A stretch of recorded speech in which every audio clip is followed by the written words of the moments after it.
Nous avons déjà vu que la matière existe sous des différents états. On a l'état gazeux, l'état liquide et l'état solide. Aussi, on a l'état plasma, mais on ne va pas parler cette année de l'état plasma. Lorsque une substance passe d'un état donné vers un autre état, on appelle cette transformation un changement de phase. Alors, un changement de phase se produit lorsqu'une substance passe d'un état physique donné à un autre état.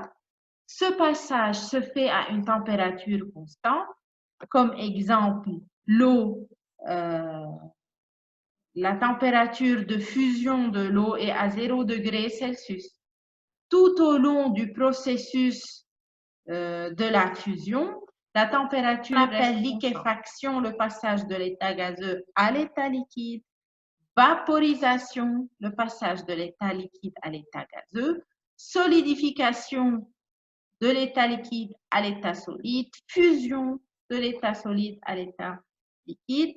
Le passage de l'état gazeux à l'état solide s'appelle condensation, tandis que le passage de l'état solide à l'état gazeux s'appelle sublimation. La quantité d'énergie échangée lors de ce changement de phase va dépendre de la nature de l'objet, puisque chaque substance a son propre arrangement moléculaire. Elle va dépendre aussi de la quantité ou bien de la masse de la substance qui subit ce changement de phase. Si on considère Q comme étant la quantité d'énergie échangée ou nécessaire pour changer la phase d'un échantillon de masse M, alors on peut définir L comme étant Q sur M. L est appelée la chaleur latente du matériau. C'est une chaleur qui dépend de changements de phase et des propriétés de la substance. Alors, si vous avez un échantillon de masse M et vous voulez changer la phase, l'état de cette masse, vous devez lui fournir une énergie K ou bien une chaleur K qui est égale à plus ou moins M fois L, où L est la chaleur latente.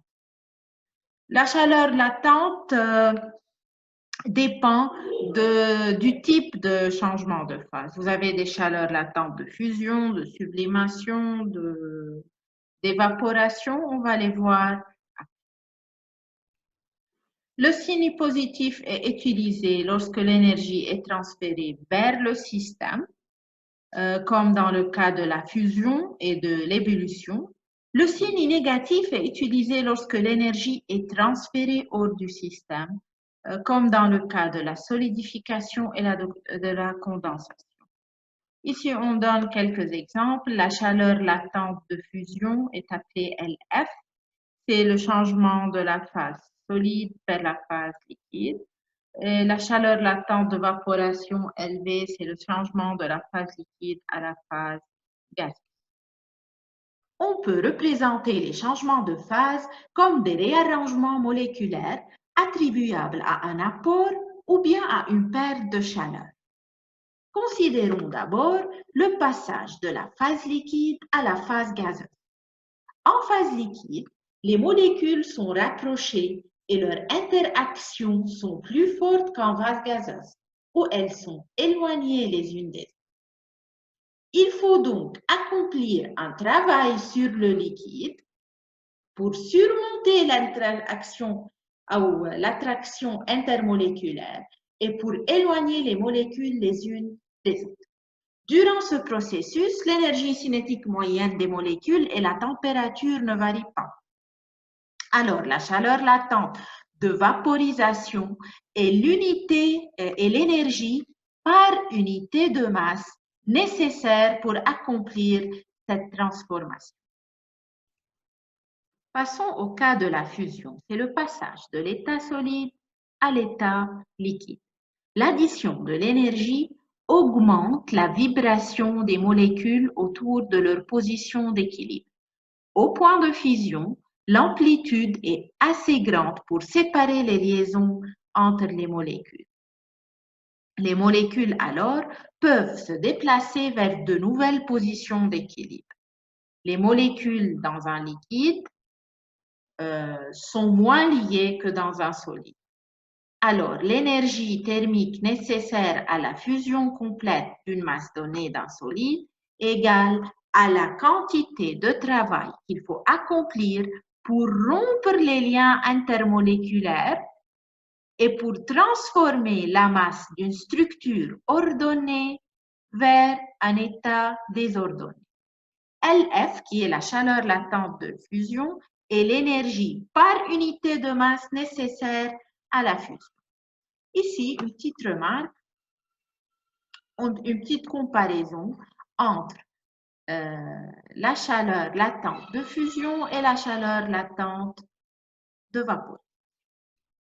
La distance moyenne entre les atomes étant plus grande en phase gazeuse qu'en phase liquide, ou bien en phase solide, la vaporisation d'une substance doit nécessiter plus d'énergie. Alors, pour une même substance, la chaleur latente de vaporisation est beaucoup plus grande que la chaleur latente de fusion, puisque durant la fusion, les molécules subissent un réarrangement moléculaire, mais durant la vaporisation, les molécules sont séparées d'une grande distance. Alors, vous avez besoin de beaucoup plus d'énergie pour casser la force d'interaction moléculaire et éloigner les molécules. Alors, la chaleur latente de vaporisation est supérieure à la chaleur latente de fusion, puisque durant la fusion, les molécules subissent un réarrangement moléculaire. Vous n'avez pas besoin de beaucoup d'énergie, mais durant la vaporisation, vous avez besoin de beaucoup d'énergie pour casser ces forces d'interaction moléculaire et éloigner les molécules les unes des autres. Regardons ensemble cette vidéo pour comprendre c'est quoi le point d'ébullition et pourquoi à des différentes pressions, on a des différentes températures d'ébullition. We can think of atmospheric pressure as the collisions of air molecules against the surface of the water. That's the pressure. The more collisions, the greater the pressure. But water molecules can create pressure when they leave the liquid. As these faster moving water molecules escape, they collide with the molecules of air. This creates pressure, and we call it vapor pressure. In a way, the water molecules are pushing or colliding against the air molecules. This reduces the amount of pressure felt by the water. Back to boiling. Textbooks often state that when the vapor pressure equals the atmospheric pressure, boiling takes place. This is called the boiling point. Think of it this way. Atmospheric pressure pushes down, and that makes it difficult for the water molecules to spread out and form a bubble. But when the vapor pressure increases, molecules from the liquid escape, and they push against the air molecules and effectively reduce some of the pressure. This makes it easier for the liquid molecules to spread out, form a gas, and to rise to the surface. That's boiling. We can make boiling happen by either increasing the vapor pressure or decreasing the atmospheric pressure. Either way, once the vapor pressure and the atmospheric pressure are equal, we've reached the boiling point, and boiling can begin. One last thing. Different substances have different vapor pressures, and therefore they have different boiling points. This has to do with how strongly the molecules are attracted to each other in the liquid. The more strongly they're attracted, the less the vapor pressure, and it's more difficult to boil. Therefore, the higher the boiling point. Il faut noter qu'un changement de phase peut s'effectuer même si la température du liquide est bien inférieure à son point normal d'ébullition. Comme un exemple, on peut donner le séchage de la linge. Alors, l'eau s'évapore même si on n'est pas à 100 degrés Celsius. L'évaporation de l'alcool, si vous posez un peu d'alcool sur votre peau, vous allez remarquer que l'alcool va s'évaporer directement en laissant une sensation de froid sur votre peau. Alors, pourquoi s'effectuent ces phénomènes et pourquoi cette sensation de froid? Regardons ensemble la vidéo. Pourquoi l'eau s'évapore à température ambiante? En dessous de 100 degrés Celsius, un volume d'eau liquide ne va pas entrer en ébullition. Par contre, comme notre liquide, l'air contient lui aussi des molécules d'eau, c'est l'humidité de l'air. Naturellement, la vitesse de certaines molécules à la surface du liquide va leur permettre de s'échapper pour rejoindre l'air. Certaines molécules contenues dans l'air vont à l'inverse venir s'intégrer au liquide.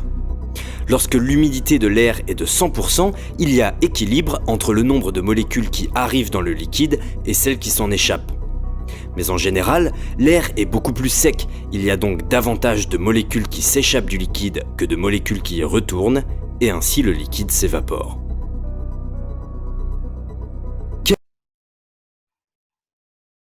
Alors, parfois, on dit évaporation lorsque l'eau ou bien le liquide change de phase au-dessous de sa température d'ébullition. Évaporisation lorsqu'il change de phase au-dessus de sa température d'ébullition.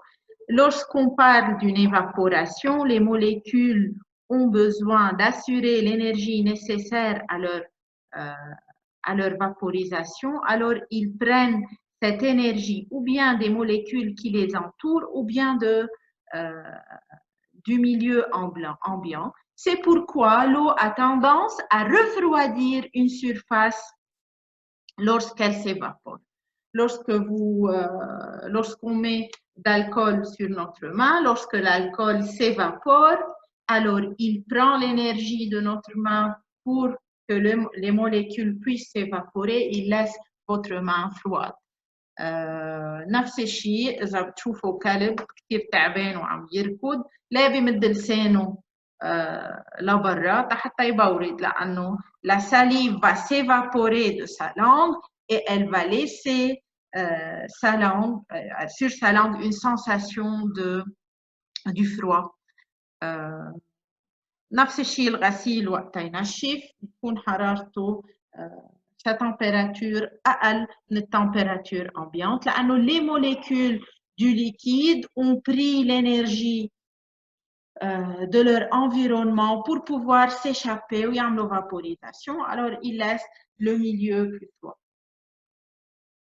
نفس الشيء كمان un exemple très intéressant هو بريق الفخار. يعني إذا بتحطوا بريق فخار وبريق إزاز برا dans la chaleur, vous remarquez que l'eau va se refroidir ببريق الفخار. ليه؟ لأنه البريق الفخار poreux. فيهم les molécules d'eau ياخدوا الإنرجي من الموليكولات يلي حدهم ويعملوا évaporation à travers les pores. بينما ساعتها بتلاقوا النيفو تبع المي وطي لأنه صار في إيفابوراسيون وبتلاقوا المي سقعت بقلب الفخار. بينما الإزاز n'est pas poreux لكن ما فيهم الموليكول دو يعملوا إيفابوراسيون ويطلعوا من البريق كرمال هيك